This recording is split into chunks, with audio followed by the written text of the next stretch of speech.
energy drinks. Okay, welcome to the Irrelevant Podcast. I'm Nathan Jones. This is Alex Lewis. We're discussing our wonderful, Our future sponsor. our future sponsor, Ghost Energy Drink. If you'd like to, hit a. Do you think if we talk about it enough, they'll just sponsor us? They might. I've seen people get sponsorships like that, but Really?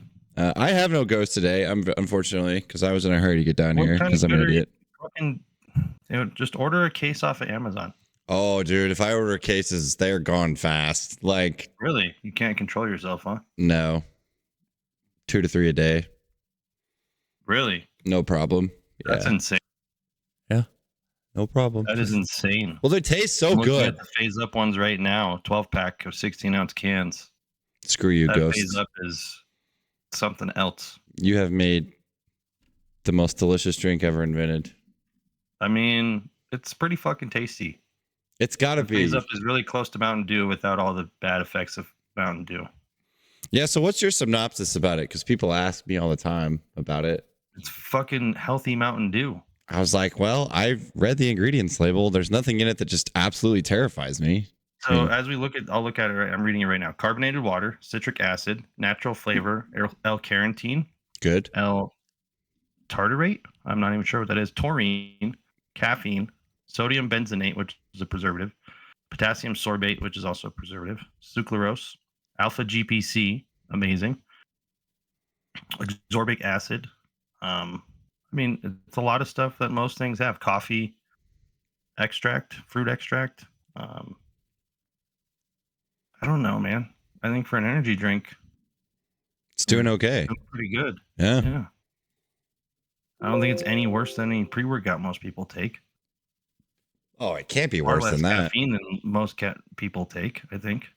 Someone asked me the other day. This Phase Up one is only 5 calories per can. Yeah.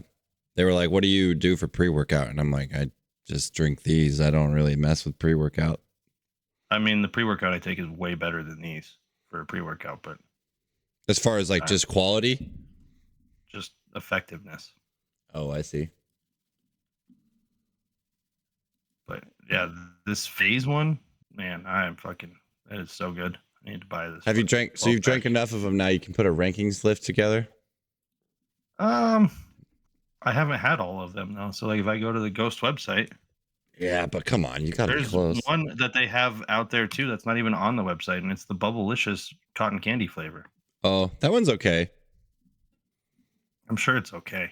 I don't think it's gonna just like absolutely blow you away. I don't know if it's really fair to make a fucking list without doing the electric limeade. Like electric limeade. I'm trying to think. Is that one? It's the EDC one they made this year. Okay, I'm gonna go to their website. Like these guys are brilliant. The fact that they partner with like gaming places, and then they partner with a bunch of people who take drugs and stay up all night. Mm-hmm. And they're like, "Yeah, buy these." You know? Yeah, those gaming companies are really marketing them well, but they've been around for a while. They've been in the gaming scene for a long time. But like, I have no idea who the FaZe Clan is. I don't give a shit. But it's the most. Drinks. They're the most famous like Call of Duty clan. I'm pretty sure. Really? Yep. They were like them and Optic were some of the like first kind of big brands to get on the scene. With what's the other? There's a really popular one that see. Here's a picture of some flavors. They started making these zero caffeine ones too. Have you seen those? No. Yeah, they have like a zero caffeine drink now. The hydration drink. Try strawberry splash Bubblicious and electric limeade. Strawberry splash one's pretty good. I will refuse to have the sweetest fish one. Yeah, it's terrible. And not worth your time. Probably the only one I will not partake in. I mean, I probably won't have the Bubblicious cotton candy either, because I was never a fan of Bubblicious cotton candy. But if we're gonna rank them, we're gonna go Phase Up is 1, Orange Cream is 2. I think Sour Pink Lemonade is 3, Phase Pop is 4, Red Berry is probably 5. Citrus might be 6, and Cherry Limeade, that could be like, those are 6 and 7, however you want to stack those. Okay. Sour Watermelon would be 8. Tropical Mango would be 9. Sour, and I think The blue raspberry Sour Patch would be 10. Green apple would be 11. Ooh, that's low. Dang. Yeah, I didn't like it. It wasn't very good. I didn't really. It kind of moved up my list a little bit. I was very underwhelmed. I have not had the FaZe. Pretty confident in that list right there. There's not the FaZe Clan one isn't even on this little. On what little? I'm looking on their website. The Electric Limeade one looks like crazy. Fucking awesome. You got mushrooms on it and shit. Like, you did have that one, or you haven't found it? No, I haven't found it yet. Yeah, it looks great.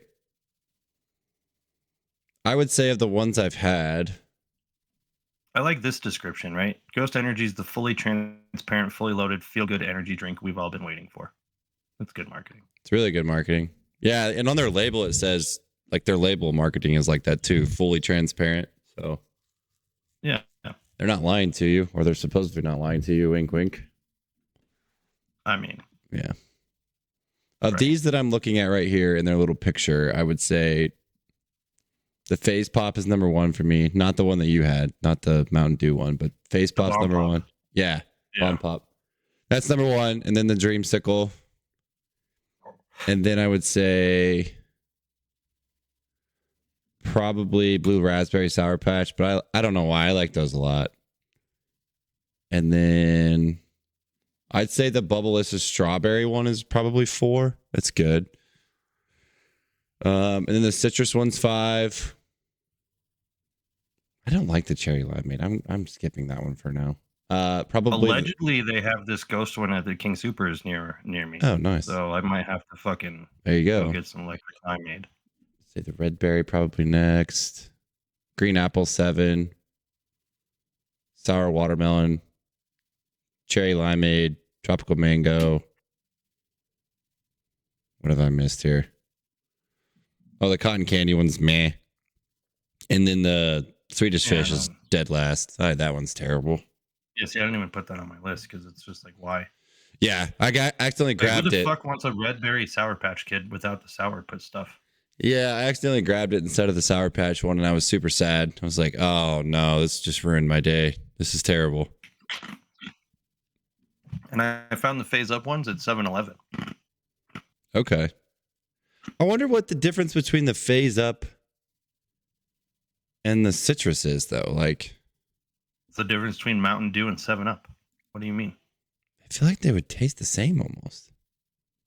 Or a difference between Mountain Dew and Sprite. No, they don't. Because they're both lemon lime, aren't they? No, FaZe Up is literally Mountain Dew. I gotta find that one because that's gonna be dangerous. Have you never had a fucking Mountain Dew and a Sprite, or what? Because that's the difference. Yeah, their label just like the looks citrus similar. is pretty refreshing, but the FaZe Up is literally fucking Mountain Dew. But that's what I'm saying. If you look at the label, though, they look like they both have lemon lime. Kind of. I'm gonna try them both. They're not trying to completely just say, "Hey, look, we put Mountain Dew in a can." Supposedly they have this one at the Walmart right down the road, so I'm going to have to go get that after this. Which one is this one? The FaZe Up one. FaZe Up one? It's my favorite. It could overtake the number one spot, huh?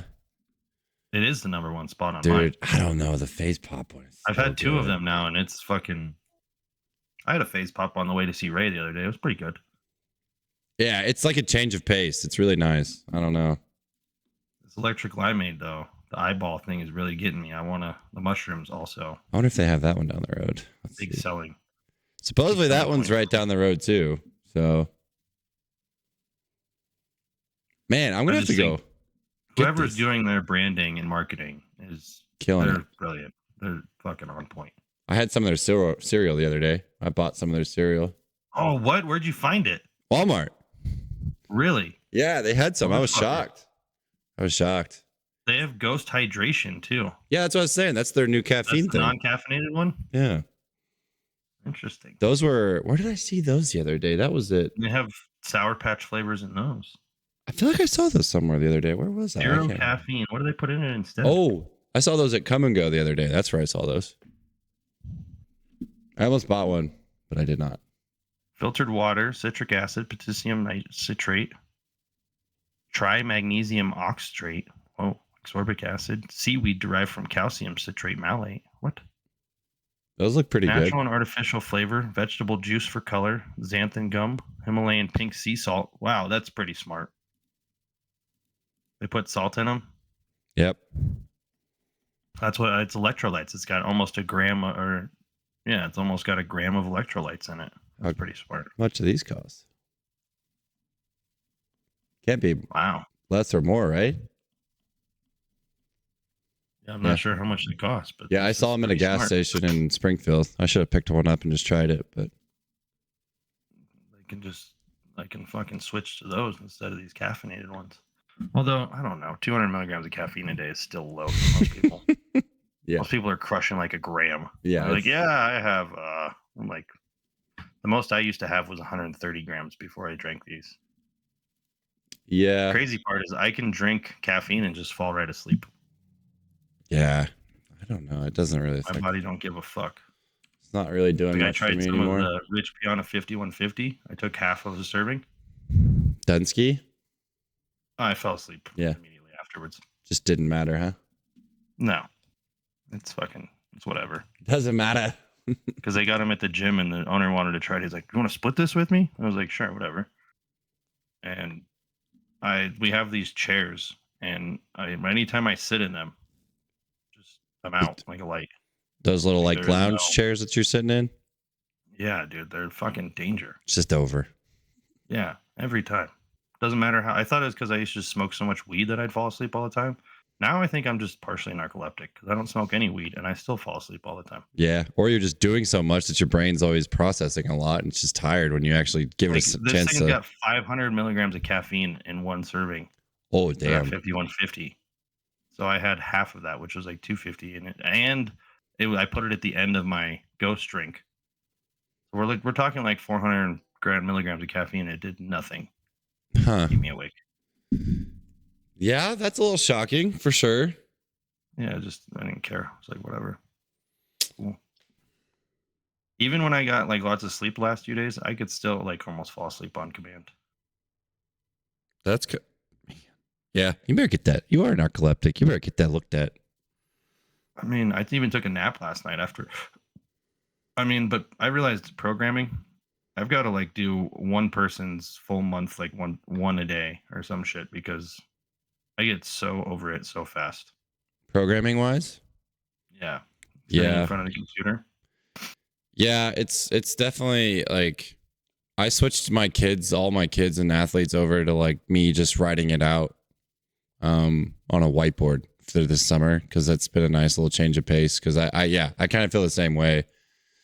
But I hate doing the programming and just sitting here and doing it. Yeah. So I know the feeling there. I agree with you. It gets tedious.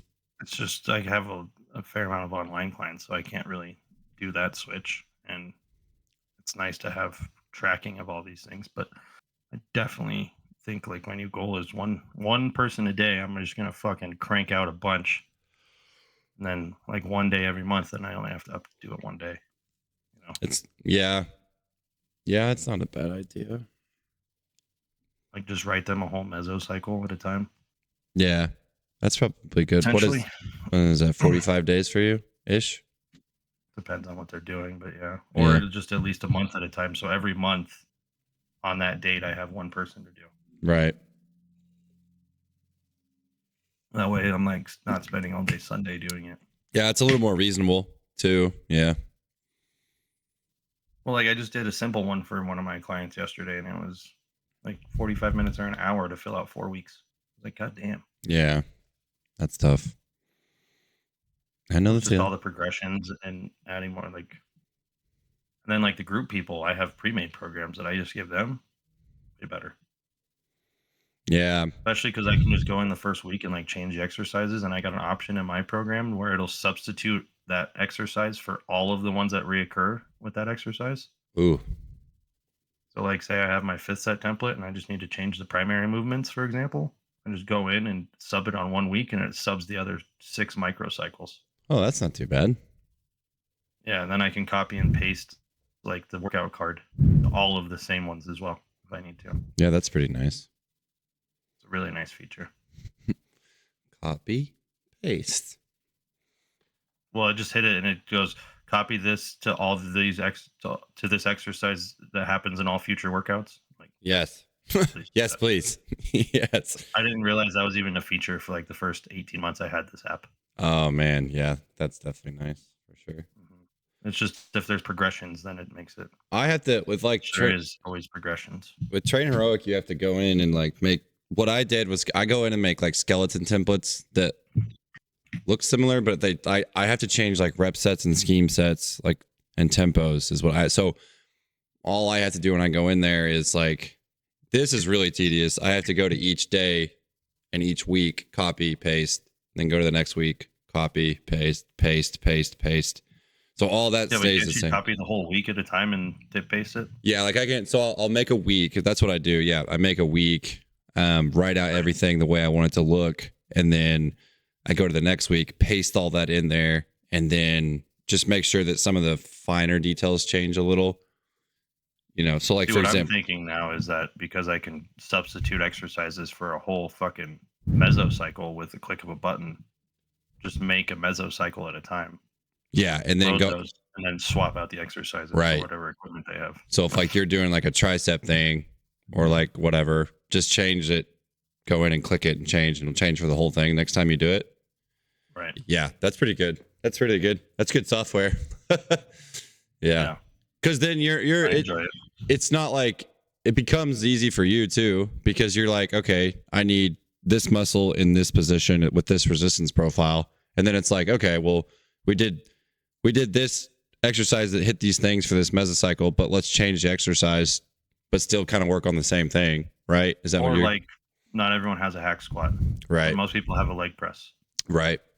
So I can go in and swap out the leg press for the hack squat through the whole cycle. So then it just becomes you making one big mesocycle that would probably be like your grand one, your big bad daddy that would work at the gym that you work at, and then you just go in and change accordingly. Yeah, correct. Yeah, that's pretty good. Yeah, that would be Actually, sweet. I just had a client that signed up this week, and he went and canceled his gym membership to switch gyms after one workout. To your guys's?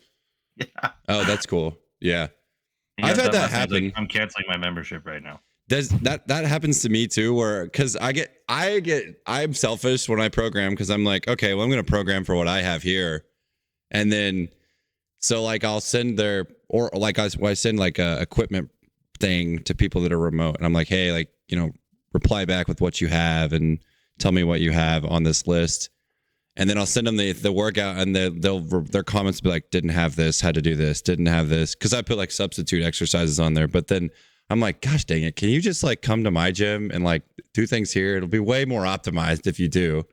So I need to go through and record videos of me using generic equipment. Because like we have all those fancy attachments, so people think they have to use those attachments. And it's always that they want to copy the equipment I'm using, never the movements that I'm doing. Right.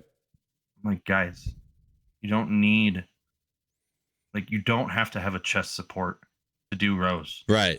Right. Like, yes, it works better. Yeah. It's like, it's are you doing the right thing to hit the right tissue? Yeah. Yeah. But it's like, or a pull down. I have the rotate handles that I use on the pull downs because they gives me a much better position. Right. Because it works better. Use a straight bar. Yeah. Yeah. I learned that a long time ago when I was like looking at your stuff. I'm like, okay, well, he gave me this, but what do I have that actually gets what he needs me to get? And I just do that based on that. So I also need to implement responding to check-ins. That's a thing I got from, I think, Sam, that I'm going to do is go through with Loom and go over the check-in and then maybe discuss what's expected of the week. I don't know. It's a lot of work. Is it though?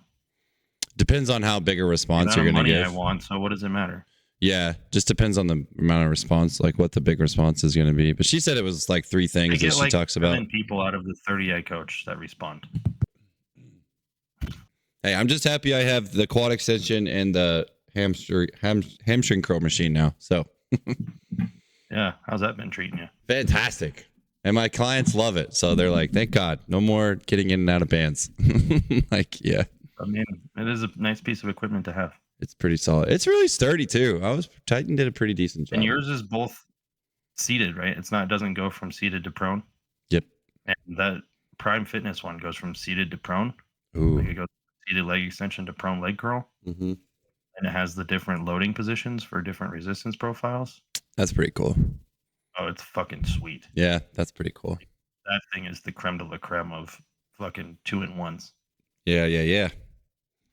Yeah, functional trainer is next. That's next on the list. But I would say that Titan one you have is the like nicest piece of Titan equipment they probably make. That's exactly what I thought too. When I came, I was like, "Oh, this is kind of impressive." It almost felt like the rep fitness quality stuff on their benches. The adjustability of it is like insane because there's so many pinholes you can adjust it to. Yeah, it does a really good job.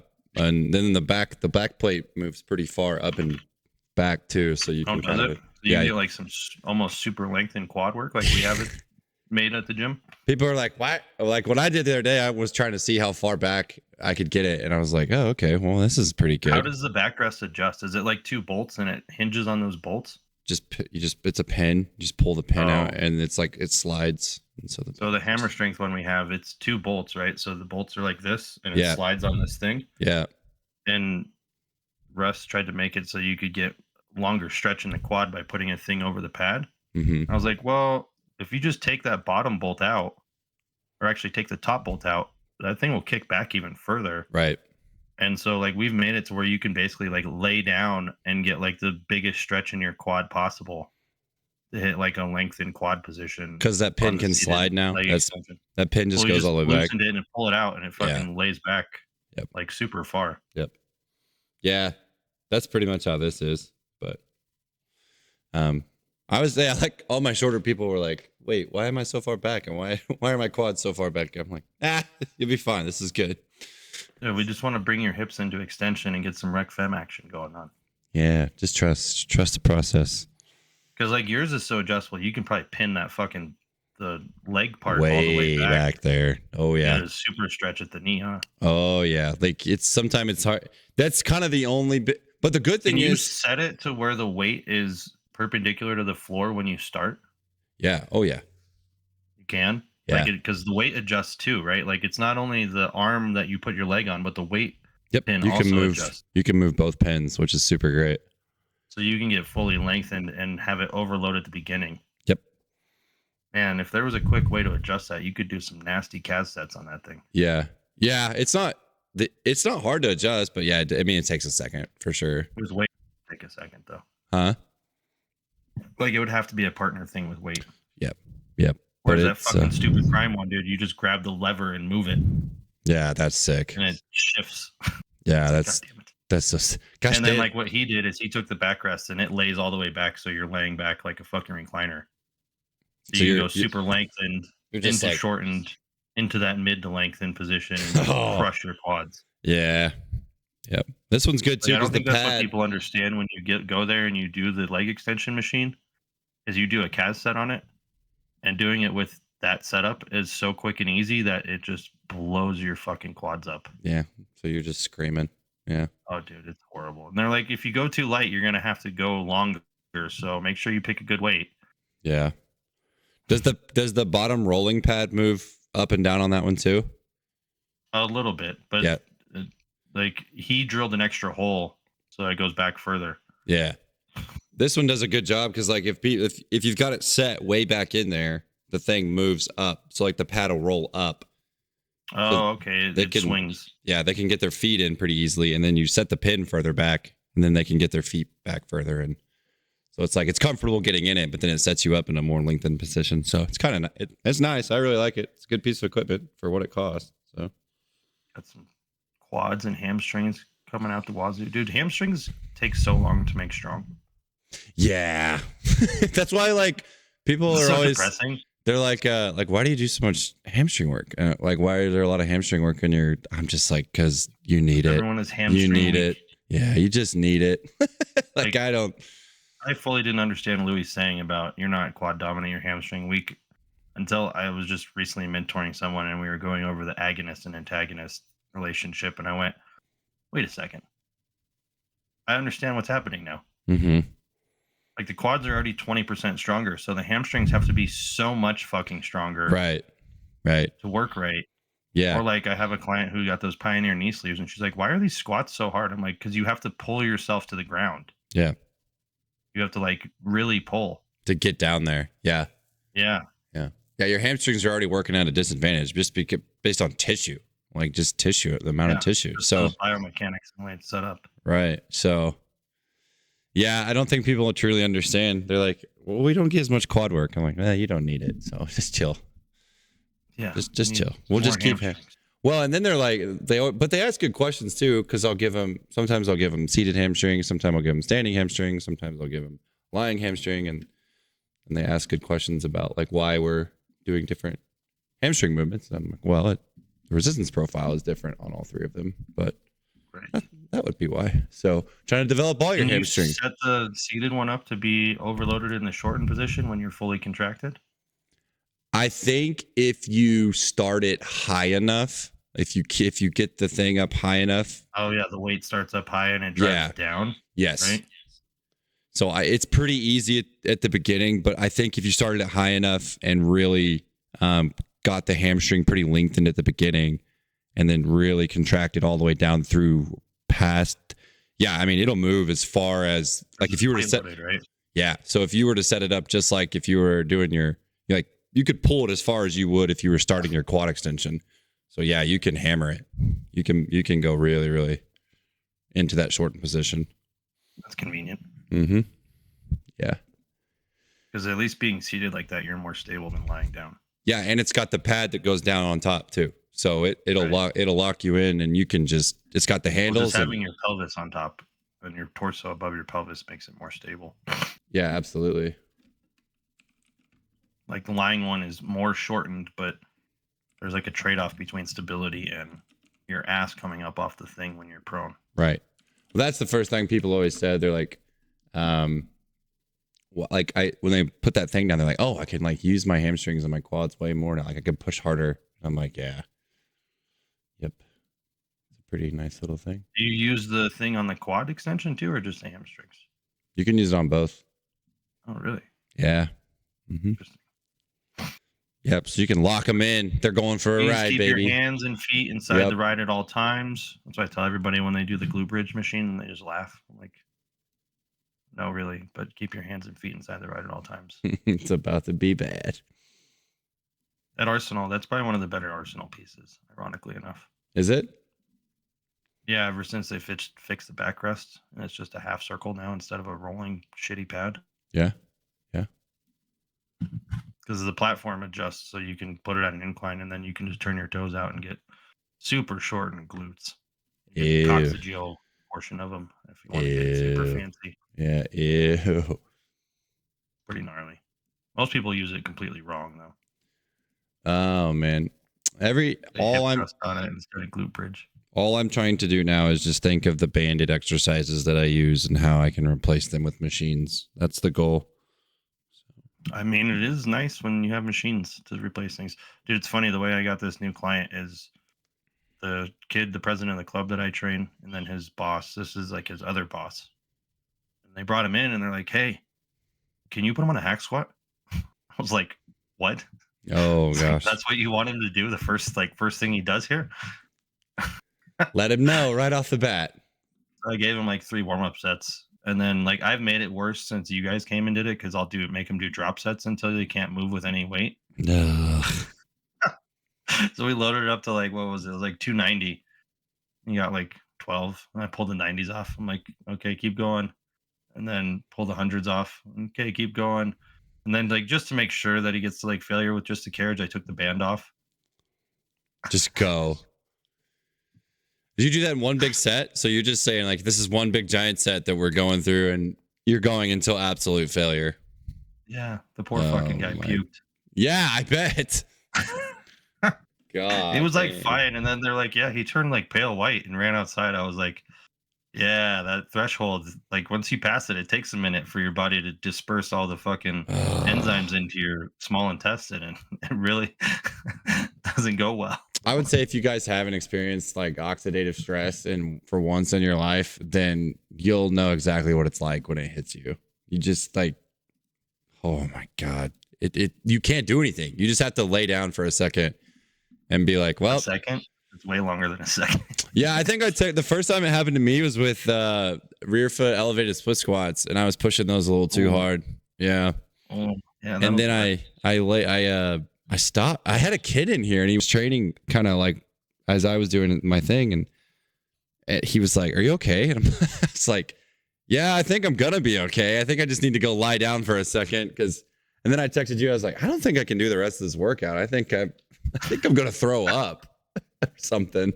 But yeah, I mean, it's really important to establish what an RPE 10 is. Bro, it's such a weird feeling when that happens too, because you're just like, I can't do anything. Like I can't. I'm done. I did it those first times I did systemic training. Yeah, and I would do them in giant sets. I definitely felt it then. Oh yeah. There you have to be. Maybe I'll do that with my next systemic workout. Maybe I'll make it a giant set instead of supersets. Oh god, you have to. Those giant sets, man. You don't get your tissue doesn't get to rest really, and you're just rolling. Well, it through. does more so than I found the individual ones making you go 1 minute rest in between each one made it worse for most people. Yeah. I guess it just depends. Yeah, I thought both of them equally sucked, but I've been doing these big little ones, and they're a little bit more sustainable as supersets. Yeah, you get a little bit more of a break. I feel like. Yeah. So and I don't go heavy. Yeah, it's always funny. Sometimes people will comment on the videos that I post, like I just repost your workouts or something, and people look and they're like, "How does he get so big? He doesn't actually look like he does like a lot of weight." And I'm like, "Well, he understands the science better than you." That's my response every time. I'm like, he just. What do you mean I don't lift a lot of weight? I squat 500 pounds. What are we talking about? Yeah, I just mean they just mean in like your like your special exercises that you pick. You know, when I'm getting a sweet pump. Yeah, and I'm like, well, he just understands the science better than you. He knows when to lift the things that are heavy and not in every exercise. Like my second workout today is IRM stuff for squats. Oh, God. Dude, I got so focused on the sleep thing, and last night I completely forgot I had to work out today. Oh, no. I was like, oh, this is going to be nice. I get to sleep in again, not wake up to an alarm. And then I'm sitting there thinking about it. I'm like, wait a second. I have 2 workouts tomorrow. I have to get up and go to the gym. Oh, baby. Like, shit. I was just really riding this high of fucking getting good sleep. I got 83% though still. That's pretty good. Yeah, the amount of sleep you're getting. Optimal this morning. According to this one app. Yeah, man, it's crazy when I decide to switch to whatever I focus on. It's how much better it gets. You see that one thing I posted this morning? I was under 40 beats per minute for 10 minutes. Yeah, what the heck? This man's going into freaking. You're going to be like off some movie. They're going to think you're dead, and then you're going to blow up out of a casket. I mean, it's called conditioning, man. Yeah, it's pretty cool what the body can actually do. My resting when I wake up is usually like 42. That's awesome. Yeah, mine's in the 50s. So. More conditioning. You gotta take the Effordine walks, bro. Yeah, how's that going? That looks like it's pretty effective. I mean, I've not been super consistent with them. Like today, I missed one this morning, so I went and did it before the podcast. But it's crazy how much better you feel. Like, because your food just feels like it's digesting better. Well, so what happens is the blood spike in glucose levels off because your muscles start taking up the glucose. Oh, okay. Yeah. Right. So like the muscles want as much glucose as possible. So like you start using the big ones right after you get that spike, and it just like levels itself off. Just pumping those nutrients to where they need to go. Yeah. Yeah. Makes sense. Yeah, that makes sense. I'm starting that thing he had from Eric where it's like, this will help you with diabetes better than metformin. Like that's fucking crazy. Yeah, that is nuts. I'm starting that. We're going to start reading that book together as a gym. We're going to do a book study together. So yeah, I was talking to Bill about it. I'm like, man, it's super simple. Like it's so simple that it's like boring for most people, I think. Oh, did he ask you about it? I knew you guys were going to read it. So I probe. Of course you do. Of course you do. You're welcome to join. You can join if you want. I don't know how we're going to do it yet, but I mean, I've already read like 100 pages in it, I think. Yeah, I don't know if I'm just going to do it. What's crazy is you can just listen to him on a podcast and he basically tells you the whole book. The whole thing? Pretty much. Let's see if I can get closest camera. And then like I already have, if you want it, I can give you a copy of my vertical diet macro calculator. Yeah, I'm always down to see that. That'd be sweet. Because I already made one that you just plug in the info and it fucking calculates it all for you. Yeah, I'd love to see that. Because then we could use that together. That'd be kind of good, side by side it. Thanks. Yeah, I mean, Thanks, Dad. Appreciate it. what I've been using to give people macros recently, because when I give them the N1 macros, they freak out.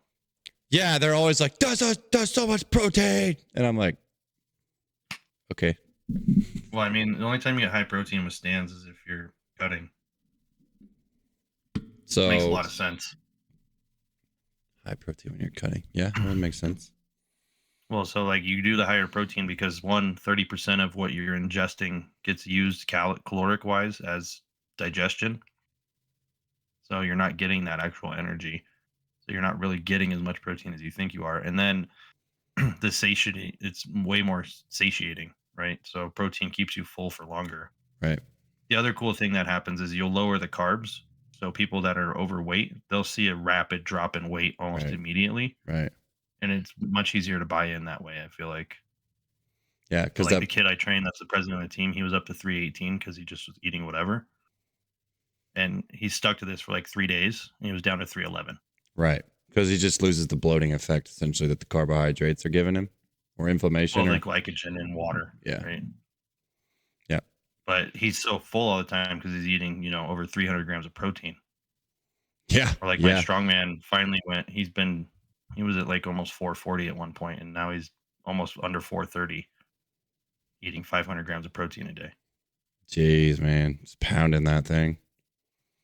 I mean, he's getting there.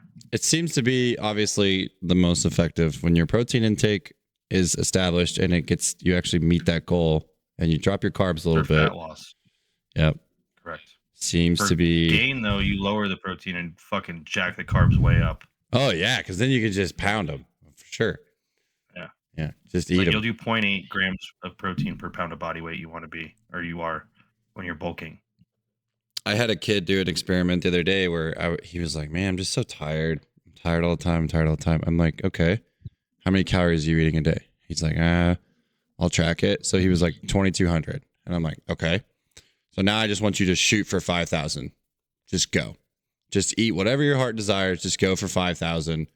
And the next day he came in and he'd already had like, I think 3,200 calories before training. And he was like way more happy, way more energetic, way more enthusiastic about training. He wasn't groggy. And I'm like, yeah, like, do you not understand like now that your body, I'm not saying eat 5,000 calories every day, but I'm saying like, you need these things as an athlete to like function and to train and to be performing at a high level, or you're going to be tired all the time. So it's just like, you want to know the sad part is, as much as I move and work out, I'm still only moderately active on the TDE calculator. Yeah. Yeah. I've started putting people on the light side of things of that. So I was like, there's no way that people are meeting this because they're not meeting what they're like sedentary to lightly active. Most people. Right. I had a client and they're like, well, what would I be, active or highly active or very active? And I go, I work out for a minimum of 600 minutes a week, and I'm just barely scratching the moderately active calories. Right. Yeah. Like, it's not even fucking. Yeah. Not even close. Those like guidelines on there are a little, you have to read between the lines a little bit for sure. So, well, it's just people way overestimate how much they're doing. Yeah. I just put light. I just put it on light now and don't go. It's crazy to think that we have 168 hours in the week, and you get 4 hours of exercise and you think you're active. And I'm like, I'm over here between 10 to 14 hours of exercise in a week. Right. I'm barely moderately active. And you're scratching moderate. Yeah, exactly. Yeah. Like, fuck. Like these athletes, they'll come to me and they're like, okay, I had weights and then I had, like I went to training or I went to my practice and then I had to go to basketball camp. And then now I'm here at the gym and I'm like, okay, well, you guys are already high freaking threshold fuel burners anyway. So, okay, maybe we'll put you on moderate. But other than that, like, because they're probably on the short side of things anyway. Lightly active, if I put in 210 pounds, I'm 5'8", 33 male. My maintenance is 2774. And I've been around that roughly, and I fluctuate between 210 to 214. Right, so you're chilling. Mm-hmm. I go moderately active, which is 3127. I will probably gain weight. Yeah. Yeah, I would say you have to. And that's now I walk at least a mile and a half a day on top of 30 minutes of cardio. Or like today, I'll do 2 workouts. I think there was a day last week where I had 2 a day, and it was like I burned 1,700 extra calories, something like that. Yeah. I think people underestimate how far they're going when they get their steps in too, because they're like, "Well, I did Probably by a fuck ton. yeah, like I did 7,000 steps," and I'm like, "Okay, Like, well, that's like a let me see what mile." I've been averaging since I got this watch, because it's a little bit more accurate that way. Where is it? I have to probably look it on my phone.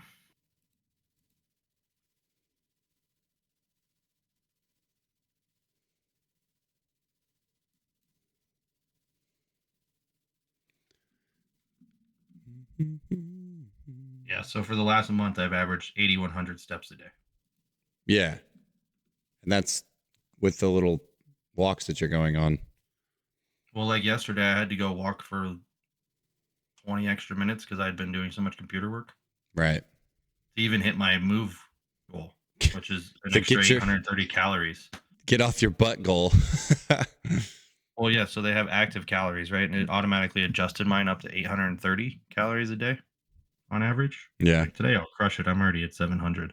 But yesterday, I was at like fucking 5 something, and it was like 8 or 9 o'clock. I was like, "Oh, I gotta go." Yeah, so I went on a walk. Yeah, It was there a you go. 20-minute walk for, I think, a mile and a half. So that watch is fairly intuitive, then you feel? It can be. Yeah, it'll definitely. It's not a fucking farce. Yeah. Yeah. That's good. I think for something, if someone needs constant reminders, good. Hey, get off your butt and go do something. The one I don't agree with on it is the standing metric. It's stand for 1 minute per hour. I'm like, come on, like that's fucking easy.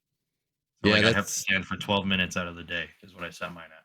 Yeah, that's a weird one. Arlie's Whoop said that he stood for 16 hours the other day. He I was- think the Whoop is a piece of shit, personally. Really? I've not heard anything good about it.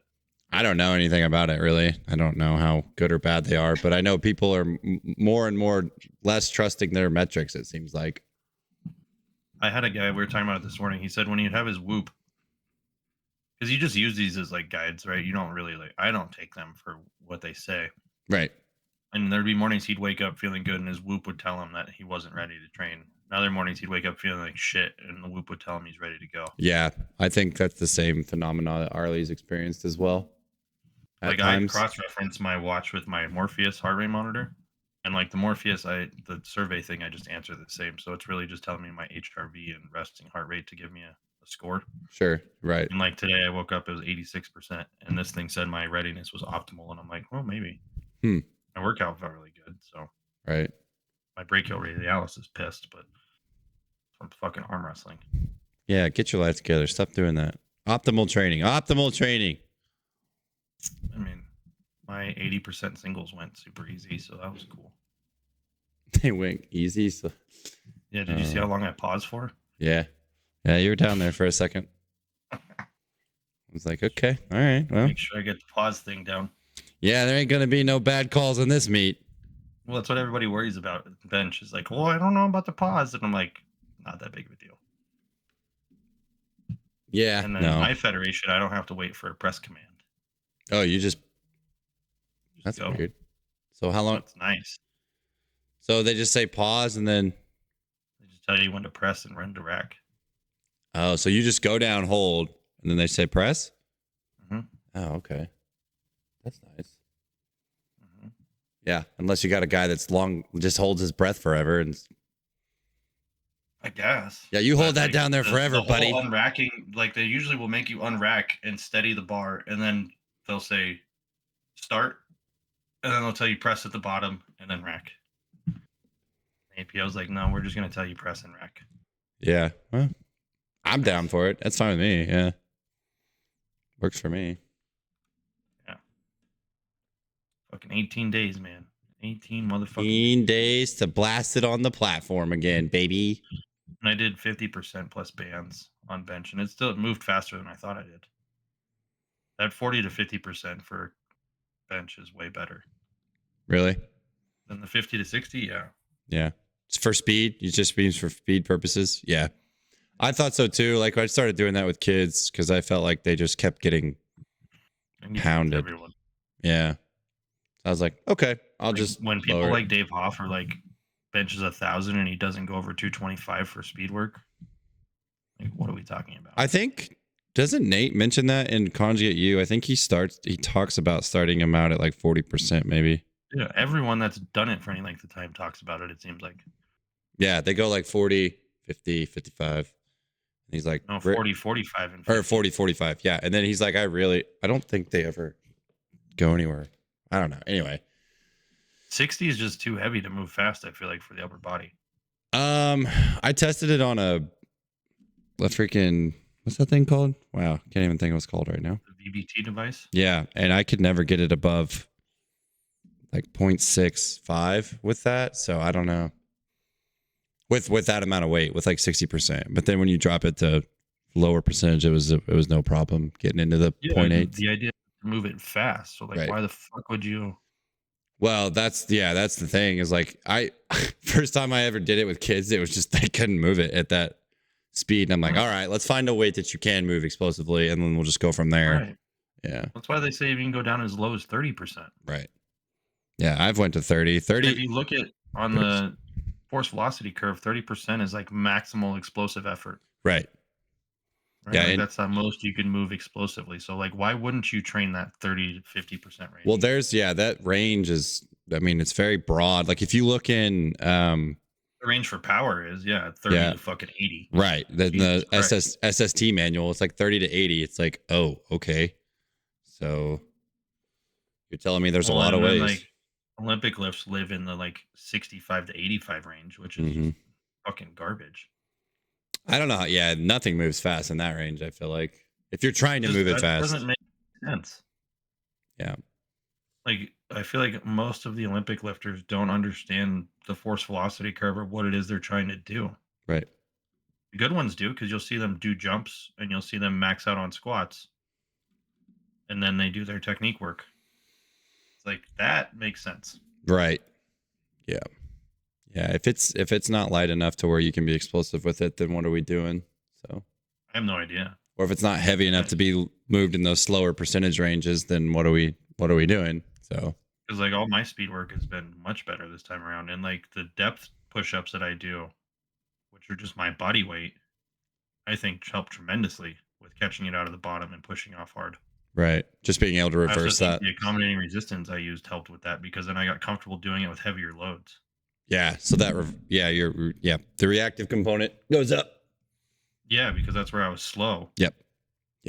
Totally Right? understand. Like I watched it today. The first two that I did on those pauses, I let that fucking thing come down so fast. And like if my brachioradialis wasn't bothering me, it would have been no problem. It's just I could feel it. I'm like, ooh, that doesn't feel good. Right. So it just comes out of the hole way faster now.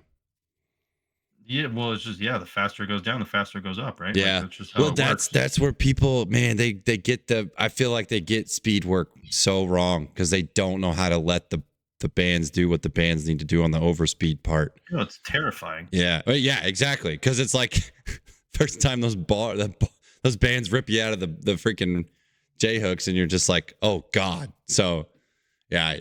I mean, we've talked about it. You always got to tell them like, hey, heads up when you take this bar The last frontier for me is getting faster on the deadlift off the floor.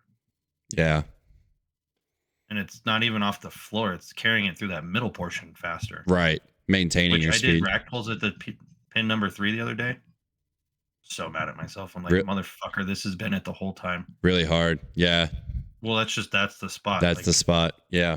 Well, that's where you failed at though, off the floor, right? And they fucking like, why wasn't I just doing these? Oh, where they talk about pin 3? Yeah. Yeah, it's always pin like off the floor. Yeah. Mm-hmm. Well, I fail halfway up, but pin 3 is that mid portion. I was like, motherfucker. It's all right there. Just you gotta be able to decipher the Louis code. It even works better just raw straight weight than the belt squat with it. Because it's just so difficult at the beginning of that point. It was a motherfucker. Like I also added an extra 20. I was just fucking irritated, so I went too heavy on speed work on deadlifts, and then I went too heavy on the rack pulls. I was just over it. So what did Fucking you mad. do? What did you do percentage wise at that point? On the speed pulls, No, on the rack on pulls. the rack pulls, I did 375. For So how it's many? almost For how many 80%. reps? 3 sets of 3. Jeez. I was just Yeah. fucking irritated. That's a tough spot to be The doing deadlifts that felt alone. like shit that day. I was like so mad. I'm like, fuck this. I'm so mad at these things. That was the day you failed, though. No, this No, was on just Sunday. later on. Yeah. Okay. I just didn't get much sleep, so I was like blaming that. And then I went back and did the calculations, and I went, oh, I went too heavy on all of that. Like I was doing fucking bands at the top of my speed pulls were at 90%. Which is probably about 5% too much. I think probably 10% too much. Think but so. Yeah. I was doing the same amount of straight weight as my strongman was, and he pulls 650. Yeah, that's a lot. So what's that tell you? When I was like, my bands were a little bit lighter, but I was still doing the same amount of straight weight. Yeah, that's a little tricky for sure. Like I had him do 325, and that's what I had the bar loaded to with bands. And I used a red and a green. That's a lot. Yeah. At the And top. I was mad because it wasn't moving fast. And I'm like, well, wait a second. Hang on now. Let's take a step back here. Yeah. Hang on. I did that 5x1. I was like, okay, well, maybe there's, cause for error here. Yeah, let's give us a little bit of leeway here. So next time I go through it, I'll back that back down. I guess But yeah, the rack pulls at pin 3 because the belt squat was being used. I couldn't use it. So I just went pin 3 and I put 375 on there. I was like, fuck this. I don't know. I'm just picking a weight. Blasted it. God. It was It's amazing how much the belt makes a difference because I had to load the bar onto the J hooks when I have my belt on, and it felt so heavy from that position. Yeah, dude, that's when you have zero leg drive from that position, it's just not fun. It sucked. Yeah. So what is 375 divided by? We'll say my max is 500. Yeah, that's 75%. Yeah. For rack pulls. That's tough. Yeah, that's tough. Fifth set thing says 70%. 70%. Yeah. Mm-hmm.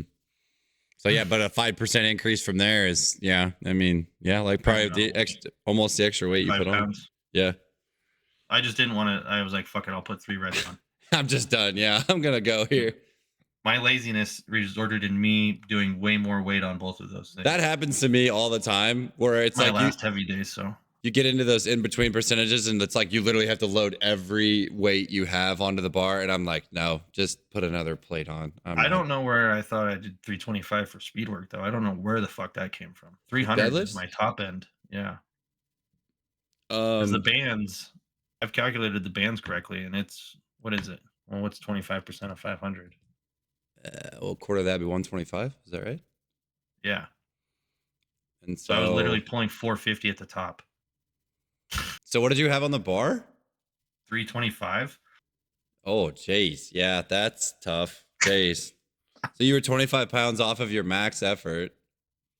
Well, I was 50 pounds off of the max at the top, and I was trying to do it for speed work. Yeah, no, that's not going to work. I mean, they moved okay. They just didn't feel fast. So you're supposed to be doing what, 50% and 25 at the first wave? I should have been at 300, so I should have been like 425 at the top. Because that would have been 60%, right? That would have been 85, yeah. Oh, geez. I was like, man, I just didn't get enough sleep. This feels like shit. And I go back later and do the math, and I'm like, no, you went too fucking heavy, dumbass. Hey, you don't know until you know. You don't know until you know. Well, no, it was written in my program at 300. I just didn't look at the program. Did you math wrong? Well, I was supposed to do 325 on the rack pulls with the belt squat, right? So that's where I got the 375 in straight weight. Because on the belt squat, I put 50 pounds plus the red band. Right. Probably more like 100 pounds at the top. Right. With the band, considering the band, yeah. Yeah, it's a doubled red at that point. So it might even be more than that. Anywhere from 60 to 70 pounds. Yeah, it's probably more than that. It's probably around 80 is what I would say. Yeah, it depends, but... Jeez. So I just went, all right, 375 for straight weight. And that actually, I think, was a better option than the belt squat. Oh, man. Yeah, that's good enough. I think on the rack pulls, I've got to just load the fuck out of it and get better at the straight weight in that position. Jeez, The accommodating resistance on the other ones, I think, because it grows exponentially, I'm doing myself a disservice in that mid range from my fucking ankle to my knee. right? Because it's not an actual. You're not loading It that just grows so much. correctly. Yeah. Whereas You're not pin number actually. 3 is the biggest disadvantage, and if I just load it to fucking holy hell. It's more weight than where you would be at the beginning point or when you got through that sticking point with the bands. Yeah, like just to be an asshole to myself, I might do 385 to 400 next time. Yeah, I mean, Because towards the end, the set to 3 didn't feel so bad. yeah, I can I see that. really need to drive this neurological change before the fucking competition because I don't want to get less than my Stuck. comp PR. Yeah. I need to get at least 512 on the platform. It might be the first time I squat more than I deadlift. Yeah, that's tricky. Huh. That's crazy. Hey, you got a plan though. At least you got a plan. Yeah, of course I have a plan. Got a plan. You got to execute. Yep. It's just also I'm waiting for these adaptations to occur too. Yeah, And during I didn't sleep much on Saturday night because I was hanging out with somebody for their birthday. Yeah. Dude, you want to talk about craziness? People, when you don't drink around them and they're drinking, They can't handle are it. some of the most insufferable motherfuckers I've ever met in my entire They life. cannot handle it. Yeah. My buddy's wife, dude, she just likes to project on everyone what they should be doing. And I'm getting to the point where next time I'm gonna be like, what about me not drinking makes you so fucking uncomfortable Yeah. that you have to ruin my time? Yeah, I agree. Yeah, like well, Saturday. I mean, I had a few drinks on Saturday, but then I was like, I have to drive home. I need to chill.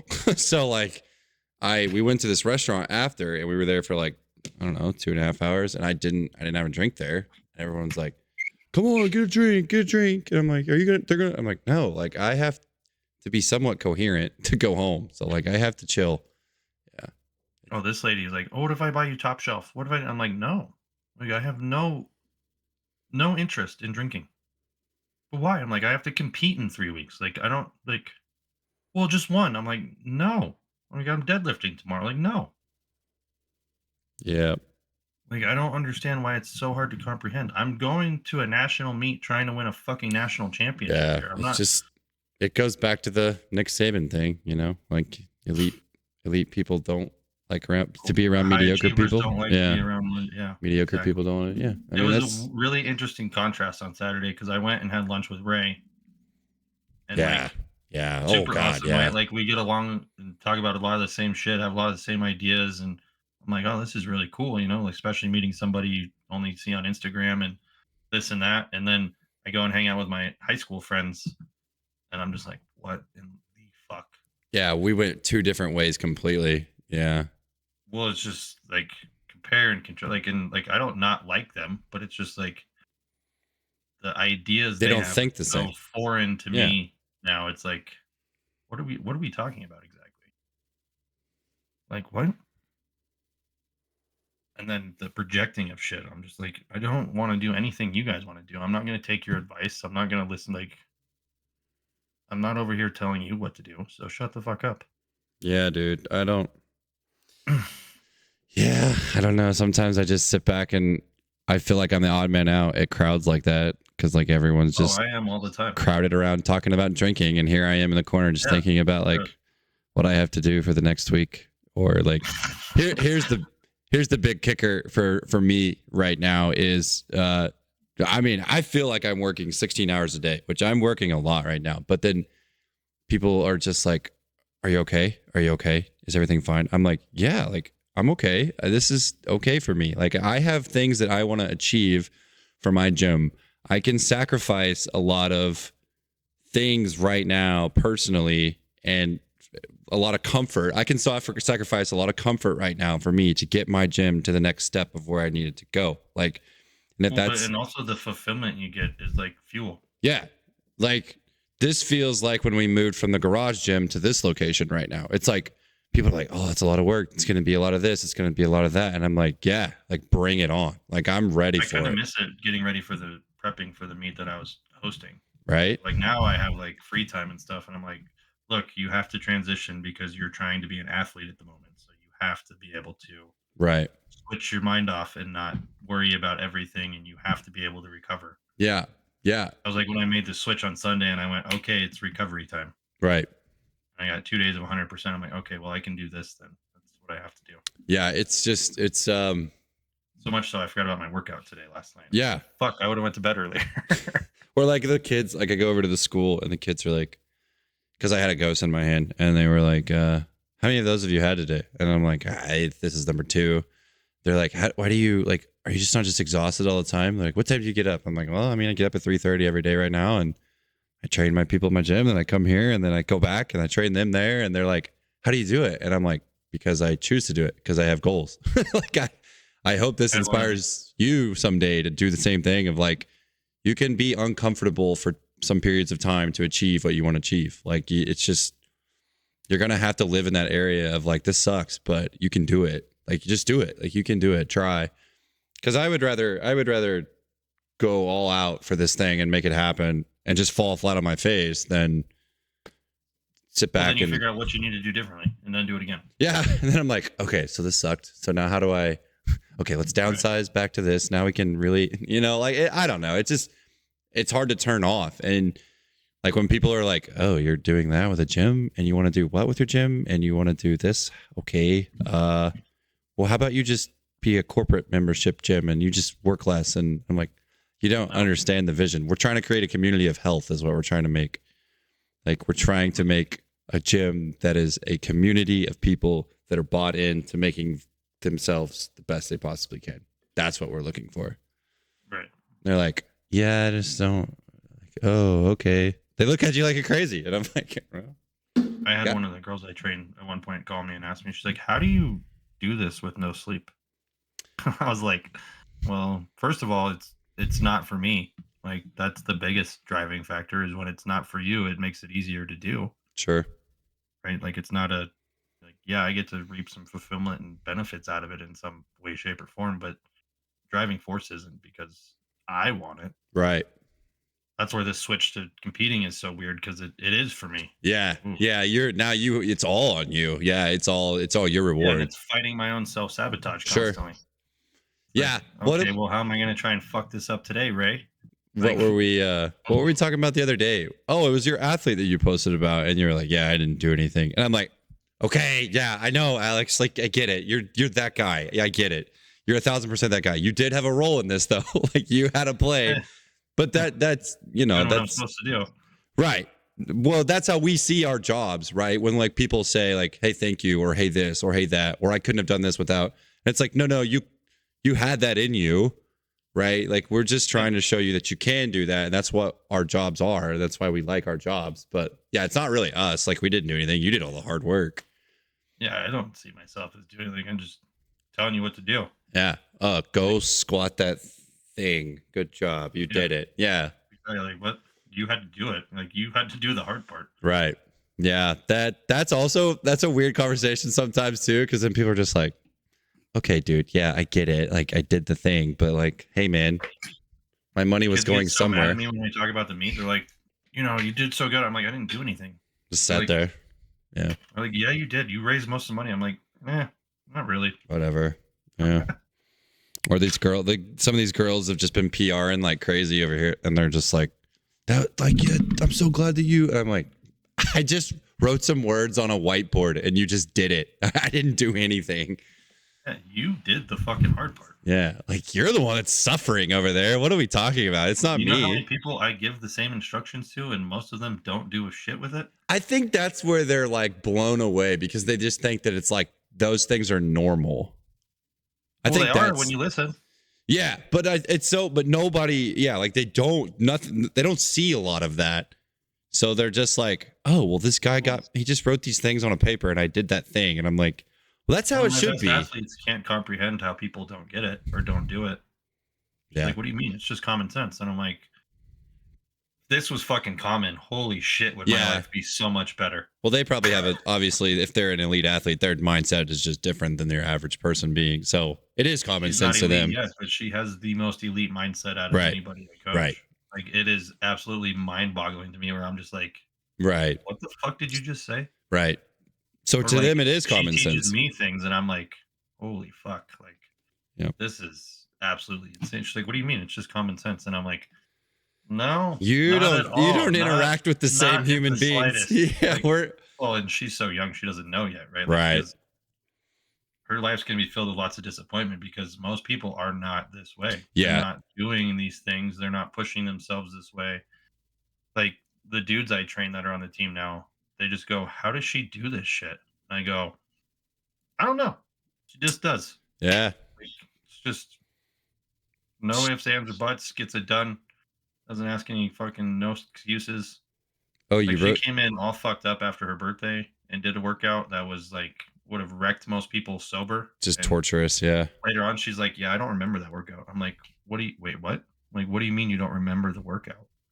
She's like, "Well, I did this, this, and this the night before for my birthday," and I went, "Really? And you just came in and ripped it. Yeah. Like, all right, well done." You just need to stay in your little bubble then for the rest of your life. Don't let other people influence you because, yeah, that's a good Yeah. place to be. It's a really good place to be.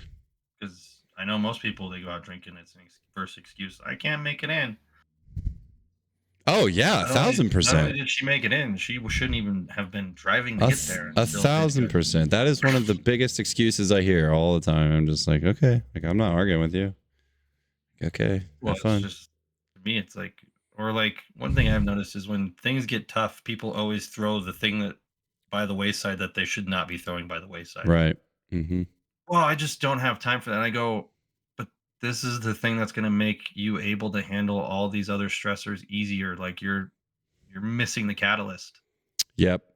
I fight that internal struggle. Like right now, I'm just like mentally, okay, yeah, you're working hard, but if you're working hard and you're throwing the thing out that's going to help you continue to do the thing you're doing, you're going to burn out faster than you can imagine. So, Right. got to keep doing the thing. Yeah. So, like Monday, or what was that? Yeah, Monday. My wife and I were sitting here at I don't know, 1:00, and I had a break finally, and I was like, I'm gonna deadlift, and she's like, why don't you go home and sleep? I'm like, nope, I'm gonna deadlift right now. I have to do it. I just said it. I'm doing it. Like I have to. And she's like, okay, like if you think that's the right thing, just do it. And she stayed down here thank God she stayed down here with me because she was there the whole time. And I'm like, all right, my wife's over there. I have to do this workout because I'm not going to just wuss out and not do this workout. I'm going to deadlift. I'm going to do the whole thing. And then like I got to my rack pulls because deadlifts are just the worst on your freaking programs. Because when you do deadlifts and you do block pulls, then you get your rack pulls and your soul's already gone. And so like my kid was down here and she came over and I was just like, please just give me a hug so I can get through these rack pulls or something. And she came over there and like grabbed me and I was like, all right, we can do the rack pulls now. It's not that big a deal. This is easy. Let's just do it. But God, dude. Yeah. Like but then, yeah, you feel so much better when you're done because you're just like, okay, I feel better working out. Because you didn't break the promise to yourself. Yeah. I shouldn't have said it out loud. If I hadn't said it out loud, I probably would have went home. But I was like, no, I said it out loud and someone heard me. So now I have to do it. That's why I post stupid shit on my stories is because then I have to do it. Right. Exactly. Yeah. That external motivator. Yeah, for sure. Well, it's just accountability buddy. I just Take have your got own accountability buddy, right? Like, fuck it. Yeah. I just have so many kids too that are expecting me to be strong now. So I'm just like, I'm in a place now where it's like, I got to shut up and do the work. Like they're working their asses off too. So I've got to show them that I'm willing to do the same thing. So. Oh, I understand. I train powerlifting kids. And Yeah. And like, oh, well, I guess I better do my cardio. Gotta be the guy. Yeah. You gotta be the guy. Yeah. Did you see Daniel? You think I like pulling the sled at fucking 11 o'clock at night? Yeah, I saw that. Did you see DeBrock's post about how he's like, would you take advice from a nutritionist that's 1,000 pounds? No. Well, your strength trainer doesn't have to be big and strong. It's like, yes, they do. You gotta be pushing themselves. You got to be doing something. You got to be under the You don't have bar. to be the best in the world at it, but you gotta be your best. My opinion. It's like, who's gonna listen to the person that doesn't take their own advice? Like that's one thing I Right. learned before I ever started any of this. I was like, fuck, if I'm gonna do this as a job, like before I even started being a personal trainer, I go, I've gotta fucking do what I'm asking other people to do. Well, you got to be the canvas for sure. Yeah. Well, there's just I couldn't live with myself if I was like, hey, do this, and I'm not doing it. It's those fucking 10-minute walks after eating. Do Yeah. it because I'm asking everyone that does nutrition with me to fucking do it. So yeah, Right. you better believe I'm gonna do it. That's AJ said the same thing. He's like, you better understand very early in this business that you don't have to be the biggest and the strongest, but you better believe that if you are putting someone through a workout, you better have done it yourself and know exactly how it feels and what it's done, or you're wasting your time as a coach, because that's just not right. He's like, morally and ethically, he's like, I didn't feel like that was right. If I wrote something down on a piece of paper that I hadn't put myself through, that's just not right, in my opinion. And I was like, there's a lot of merit to that for sure. I think there's some give and take there. Like sometimes they're the Sure. guinea pigs. But Sure. Like, Oh yeah, like it's I not anything experiment that I on wouldn't be people. willing to do. Yeah, don't get me wrong. Like I experiment with people, but like I would say 95% of what I write on paper is gonna be like I've done it, you know. Yeah. I'm usually the first guinea pig. Yeah. Unless I think of something in the moment and then I'm like, well, let's try this. I jumped in with my kids the other day because I was like, I wrote something down and I was like, I really don't know how that feels. Like I was like, I can't picture how that works on that, the way that's set up. And I just jumped in with them. And I was like, oh, okay, this is a little worse than I expected, but at least now I know kind of how it works. And I also tried to run them into the ground a little bit because their conditioning was out of shape. So I was just like, okay, they need someone else in there to kind of push them, to motivate them. It's so funny. The one kid, the president of the club, when I train him, there's these other two that like to give him shit about not going heavy enough. And when I had people doing the hack squat, the other night, I go, come on, give me one set. One set is all I need. That's all I want. Give me one set. Well, we did it with more weight already. I'm like, I don't care. Just give me one set. One, yeah. Just one set under these parameters, and let's see how far you make it. And they would not do it. Jeez, what the heck? Scared, man. Oh, well, my kids just don't have a choice. I'm just like, put more weight on the bar. These two I don't coach. One of them is a coach, and the other one okay. is the person he coaches. And I'm like, gotcha. You're gonna talk. Let's back it up. Yeah. Put your man. Oh, dude, I had a sibling rivalry going on in my weight room this morning. It was awesome. Yeah, isn't that good? We were doing box squat. Well, one of them is going to be a sophomore and one of them is going to be an 8th grader. And we don't have boxes, so we have to squat to the bench because it's just what we have, right? And the 8th grader is a little shorter than her sister, who's a little taller. So I'm not explaining all that, obviously, behind like why she can probably do more weight than her sister because it's moving through a shorter range. But I'm not saying any of that. I'm like, I'm not. You're just gonna go at it. Competition. Yeah, and so her sister would do a weight for 3, and then I would be like, all right, your turn. And the 8th grade girl would do like 5 more pounds for 3, and I'm like, all right, your sister. And they just kept going back and forth and back and forth. And finally, we ran out of time. And I was like, oh well, these kids got to go to their sports activities, and they were still just like at each other's throats, like, no. Put more weight on the bar. We're not leaving until I do. And I was like, yeah, like this is it. This is the scene that they need to see. Like this is competitive. This is good. And it's something outside of their sport that like they're being competitive in that they're not even familiar with and don't know anything about. And I'm like, this is good. This is really, really cool. Made Westside is the competition. Yeah. So I'm ready for 1 rep max day because we're going to retest in a week. And I can't wait to see that because they've all already. That I think is one of the best things about giving people same programs. Is then they can run their jaw at each other about doing the same shit. Yep. Right? Especially if it's in like that team setting. It's like, well, this is what, and then it's like, well, okay, let's see. It's so funny because the first week we did ones and they were like real timid. They were like real timid because they were like, oh, yeah, that's enough. You know, that's enough weight. Like, I'm good. That's a 1 rep. And I'm like, oh, okay, like, cool. I'm not going to. And so now they're just like 50, 60 pounds over what they did on that first test. And they're doing it for 4s and 3s. But it's just because they're trying and they know how to try now. And they're like, put more weight on. Like, let's do more and like add more weight. And I'm like, you guys are going to be blown away at what you can do on your 1 rep max test. The girl I went to Wyoming to coach. Yeah. We did doubles for the brief maximal tension. So I was like, all right, double on a barbell back squat. She hit 11 pounds over her comp weight on the platform for a double. Jeez. I went, what the fuck were we doing in Wyoming? That's crazy. Like, I guess I wasn't trying as hard as I could have. And I go, you don't say. Wonder like what brought it out of her that time then? She, I think, is just more comfortable with her back. Oh, okay. I see what you're saying. Whoa, she was the girl. Did she tweak something before or? Before I ever worked with her, yeah. Okay, yeah, okay, yeah. But that makes sense. 294 on the platform in comp. That was her 3rd attempt, right? Working up to a 2 rep max, we fucking hit 305. I'm like, what the fuck just happened? Dang. You literally doubled that. Like that's so much more force. Self-belief It that you could be. can.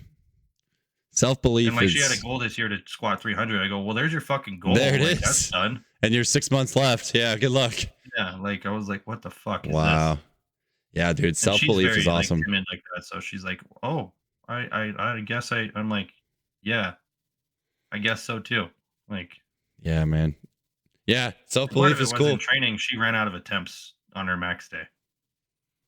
She hit 285 easy, and like that was her last one, and it was like her 7th attempt. So like she's trying to learn how to progress weight And manage stress. at a better clip. Yeah. Right. Like one thing I've seen with her is like she doesn't like to make the big jump. She's scared. Whereas like I'm like, well, let's fucking throw reds on every time. Like, let's go. Yeah. Yeah. Yeah. If I see the bar moving fast with kids and I know they're close to a PR, but I'm like, that moved way too fast. Well, it's like on bench. I don't consider like I think my warm up now needs to be my first set is 225 every time. Yeah. There's no I don't need 135 or 185. Yeah, I do that with deadlifts and I squats think I for did sure. 185 today just so I had an extra set because I was only going to 265. Yeah, 185 is where I start my bench warm up. I don't mess with the plate anymore. And then same thing with squats and deads. Like it's just 2 plates and go from there, which mine's not real high, Yeah, obviously. squats for me is 265. Like, Right. I don't even. Yeah, you don't even. Not even. Yep. Nothing. Yeah, I don't. The plate doesn't do much. I'm just like, I put the sleeves on at 375, and then it's like fucking warming up all over again. Gotcha. Yeah. Yeah, makes sense. Yeah, I'm the same way. I'm like, yeah. Yeah, the timidness drives me crazy sometimes. Hold on one second. These 2 kids I'm coaching on the barbell club, though, they're going to be so much stronger than everybody else when they come back to school. It's not even going to be funny. That's so cool. Like that one kid is 300 pounds, right? And he's jumping to 34 inches on a box jump regularly. That's crazy. I'm just like, what? Dude, I had a kid yeet up. He was freaking doing, we were doing standing box jumps the other day with 20-pound dumbbells, and he just yeeted himself up onto a 50-inch box. I'm like, where the hell did that come from? Yeah, just standing, jumped up on a 50 with 20s. I'm like, where did that come from? He was like, I don't know. I feel springy today. I was like, hold on, take the dumbbells away. What can we do? And he jumped up on a 56. I was like, oh my God, what is going on? Probably had more than that. He just didn't know how to use it without the weight. Yeah. Yeah. I mean, I'm like, dude, I think you can get to 60 before too long if you just he's crazy. Yeah. He's starting to mature. He graduated last year and he's starting to mature a little bit. He's like 19 now and starting Their to come into systems are so crazy. Dude, he is just blossomed this summer. Jealous. He has lost this weight. Kid, he's 300 pounds and he's done taekwondo, right? And I knew he was explosive watching his deadlifts, but like fucking 30-inch box jumps were just getting him confident in doing them. Wasn't even like we haven't even pushed it yet. No big deal. Yeah. Boing. Well, my strongman does 30-inch box jumps at 400. That was impressive. I don't think people have enough respect for that. I'm like, do you understand? Like, he's probably triple the size of most of these athletes that are jumping on these huge boxes, and he jumped on a third. Like, I was like, that's so impressive. He gets so scared though. Oh yeah, you have to be. Big men, big boys don't like to jump. Yeah, big boys don't like to jump. They hate it. They hate it. But yeah, that was impressive. What did Louis say? Like some of his guys jumped on a 40? Yeah, you could watch there's that video of Lily Bridge filling that fucking like 40-inch box jump, and he's got dumbbells in his hands, I think. It's crazy, man. They in the West Side versus the World, that was that fighter guy he has that jumps on like the 62 or something, 66. Oh, I don't know. Yeah. I'm curious what Hoff can jump onto. I'm sure he's got crazy box jump ability. Probably. Yeah, it has to. If you can put that much force into a bar. Pounds, yeah. Like it's fucking insane. Yeah, it's pretty nutty. I'm still blown away by the 2 buff for this guy's deadlift speed. It's incredible. It's got to be one of the top 10 greatest things. Absolutely insane. Yeah. It's nutty. It is so fast. Yeah, he's perfected the art of a wedge, I feel like. And it just Dude, he is so explosive. It is unreal. Yeah, every time I watch him when he's deadlifting, I just like, "Oh, get the popcorn." It's unreal. Like, I don't all the way up to 600 looks like just empty speed bar. work. Yeah, just speed work. I'm just like, "Oh my God, like, Cool, how dude. does this guy do this? Dude, I just got a text from our athletic director. This is how cool this is. So we let 6th graders come train, and she was like, "Hey, I have an elementary kid that has to go on a field trip tomorrow very early, but he wants to come in and lift before he goes on the field trip. If I meet him there early, can you give me the plan to do that we're doing tomorrow?" I was like, "Yeah, absolutely." I was like, "That's so cool." 6th grade kid's like, "I want to go lift before I go on this field trip." I'm like, "What a dog." That's so cool, man. That's Anyway, culture, man. it's cool. These kids are starting to get it. They're piss weak, but they'll get it. I mean, start somewhere. Yeah, I felt really bad. I tried not to kill their bubbles because you look at some of their squats and bench numbers and they're excited about it, which and right they should be because they're working hard. But then you're just like, oh man, we have a lot of work to do. I showed the one kid on the team that he was just mentally weak, and he pulled more for a deficit double than he'd ever pulled on conventional regular. It's crazy. Like, that's not supposed to happen. Right? Yeah. At that It's deficit, not adding up. The math is not mathing here. You said this was the hardest height. The science is not sciencing here. 425 for 2. Like, yeah. what? Dude, it's so the human mind is a powerful tool for sure. Yeah. The hypertrophy I have doing, they're like, I want to quit every set. Yes, that's how that should feel. Yes, you've done it. I somehow make it through, but every set I'm like, oh, I just don't want to do this. I'm like, Here we are, though.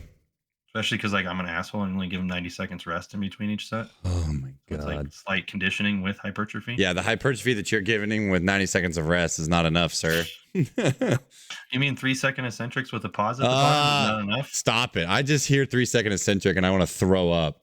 Ugh. That's what those kids were saying when they were talking shit about the hack squat. He's like, "Do you do a 3-second eccentric with a pause at the bottom?" They're like, 3-second eccentric. I go, that's standard hypertrophy protocol. Pretty much standard, yeah. The pause isn't standard, but the 3-second eccentric, you better fucking believe it. I have clients all the time that are like, "Well, I want to do hypertrophy," and I'm like, "Okay." No, you don't. First of all, no, you don't. Second of all, you're not eating enough to do this. Sorry. I broke my nephew with the 3-second eccentrics the other day on his first set of squats. Oh, He's so good at stuff. He gets mad when he gets broken. I go, "Look, dude. I go, you want bigger quads. This is the only way it's gonna happen." you put it on the hack squat and did it? No, this was just goblet squats. Oh yeah. Jeez. I'm like, this is the only way this is gonna happen. Kids hate the heel elevated tempo goblet squats that I give them as an accessory. I didn't even make him do heel elevated. This is just regular. No, I know, but they hate. Squats, but fucking.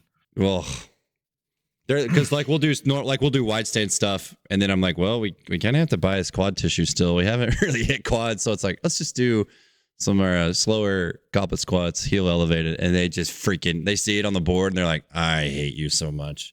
Yeah, he told his dad he wanted bigger quads, and I went, all right. And so I fucking I'd let them do squats for just time for a few weeks, and then last time I'm like, all right, 3 seconds down, 1 second up, and I fucking broke him the first set. And he's a wrestler. Jeez. He went and talked to his mom. His mom's like, well, he thinks they're stupid and doesn't understand. I go, well, the reason why is because you want to get bigger quads. Like you have to go slow on the way down to get bigger quads. Gotta break that tissue down, brother. Yeah, you just gotta have control. Lengthen position, anything for that tempo. Just get on the suck train and just get off when it's time. It's fine. Those kids on the barbell team, they have to do a or adductor bias leg press with the pause, and then they have to do the hack squats with the pause. You're a Their jerk. 9-day cycle. Yeah, you're a jerk. The adductor bias hack squat has to be brutal. I've never done it, but it has to be brutal. I mean, it's the leg press, but so you're more hip flexion. But. Oh, okay. Well, yeah, that makes sense too. Yeah, it still sounds like a miserable Like for the one kid, that's how he pulls sumo, right? Like that's exactly what he's doing there. I'm like, yeah, well, let's build some more tissue. Yeah, you got to be strong there then for sure. Yeah. I completely fuck him with the box squat because I make him go heel elevated, narrow box squat with a pause on the safety bar with no handles. Heel like, why is this so hard? I go, because it's the exact opposite of everything you do. So you have nothing there. Knees forward. It's fucking. Yeah, you have nothing there. You have to keep your back up. Yep, that's his worst. Yeah. Yep. Yeah, that's. Oh God. That's definitely building the right accessories. Then I would say like this motherfucker squats 600 pounds, and we've not touched anything over 450 in training yet. The accessories or the lifts I picked. Dang. So you're just taking all of his weaknesses and saying, screw you, buddy. Oh yeah, I'm completely fucking him up. Ugh. Like we're doing the cambered bar squats, and he's at 430 for sets of 3 and then an AMRAP. Like that 430 is humbling compared to he did 500 for 5 with a barbell before we started. My God. Yeah, the camber is a humbling piece of crap, man. That thing, it'll put you in your place. You think you're good at anything, put the cambered bar on your back for a couple Well, and we sets. have the safety bar one, so they start to hunch over, right? Oh, yeah. I'm like, nope, that doesn't count. Just hurdles them. Yep. They're like, what? I'm like, no. It's the whole point of this bar. You got to figure it out. Yeah. Yeah. Well, he starts grabbing it like a regular cambered bar now, so he can keep his back in it. Smart man. Doesn't even use the handles. I'm like, fuck those handles, man. They're not worth it. Yeah, they're not. You're gonna go get crunched immediately. I had kids that made that comment the other day because I told them like, don't grab the handle, just grab the pad. And one of them grabbed the handles and they forgot on a set. And they're like, that part was way harder. And I'm like, yeah, because you were just turtled over the entire time, killing yourself. Yeah, I don't like that part of it. And I know some people train that specifically, but I'm like, I'd rather get that. I don't get that out. part of it. Yeah, I don't. I see it a lot though. Yeah. Like I had that bit of an issue with the barbell, and then I used that safety bar as my auxiliary lift. And when I squatted 500, Adam Miller's like, that was perfect. He's like, your chest was out, your back was engaged. Right. Yeah. Yeah, like, isn't the whole point to build upper back a little bit too? Like, you know what I mean? Like what I use it for. Yeah. So that's why I get about this, right? Well, but I get really disappointed when I see box squats that pound the box when they hit. So they hit and they just boom, and then you see the rock, and then they're just turtled over as they're rocking back on the box. And I'm like, what are we accomplishing? Like, you're just squatting to a box now. Like, I don't understand. I don't know. It hurts my heart watching that stuff sometimes. Yeah. But then you make them squat to a 12-inch box, and then they start to understand, like, oh, you can't have crappy form when we go down to this 12. It's not fun if we do. Because that'll hunt you over real fast. If you go to a 12 and you're not up and you're in a good position, that bar will snap you in half quick. That's really humbling for kids. They're like, to go down to that 12, they hate that thing. I'm like, yeah, well, welcome to it. Sorry about you. But my kids hate deadlifting also. Like, okay. Really? I'm a pussy when it comes to deadlifting, unfortunately. Yeah. Did I tell you I just deadlift conventional the other day because I was so mad at myself? I can't, like, my sumo stance just feels so messed up. And I'm like, screw it. I'm just going to do conventional. I'm going to find a number. How'd that feel? Fine. Like I've just worked up to 315 because I was like, I'm going to find a number that I can do 5 reps with, and then it feels fine. And like I did 3 sets of 5 at 315. So I was like, okay, we'll go from there then. I was just like, I guess your feet are wide enough you can get into maximal hip flexion. Oh yeah, I was down there. My hips were not happy. Yeah. Well, just to then push your knees into your arms too, and it'll allow you to use more adductor. Yeah. It was just weird. I'm like, okay, well, I assume stuff just doesn't fit the mold anymore. I don't know. I was just letting you do it because you're worried about your back. I felt the conventional felt better. I don't know. Felt better I don't know. Those rack pulls. Must be, yeah. So I switched my block pulls to just conventional too, and then I did. Oh, no, keep doing those in the sumo. Oh, okay. I'll remember that. Deadlifts. Block pulls are always. Deadlifts suck. Deadlifts suck. That's true. I just want to bench. I'm just ready for bench day. That's all I care about anymore. Give me the bench press day. It's the only lift that feels good right now.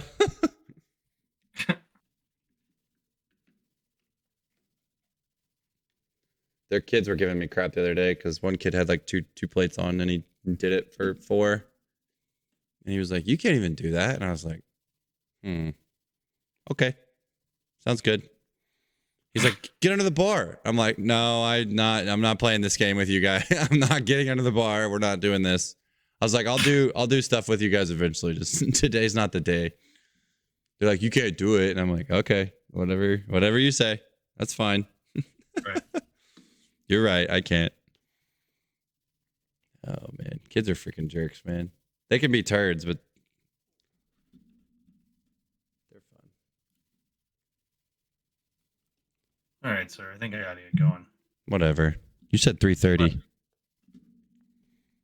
Shut up. Don't tell me what to do. You're the one who showed up late. Yeah, I know. I'm a piece of crap. I was ready to take that nap for once in my life, and then I get I literally woke up at 1:28, and I saw your text. I'm like, oh shit. This guy. But at least I woke up. Hey, that is true. I woke up. Yeah. It was an overall productive episode. Next week we get Depp back on. So we actually talked training today. I felt like so. Yeah, the whole time. Look at us. We didn't. Well, we talked about no drugs at all. No drugs. Wow.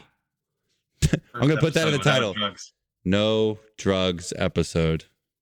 But first episode not talking about drugs. All right, man. Well, enjoy the rest of your day. Thank you for all who stopped by. You too. Go keep. It's been real. It's been fun. Renee, been real fun. No, keep changing the world out there, buddy. Hey, you do the same. You're doing better than me. So. Well, hey, whoa, simmer. Simmer. All right. All right. Till next See you, time. dude. Next Thursday. Next Thursday.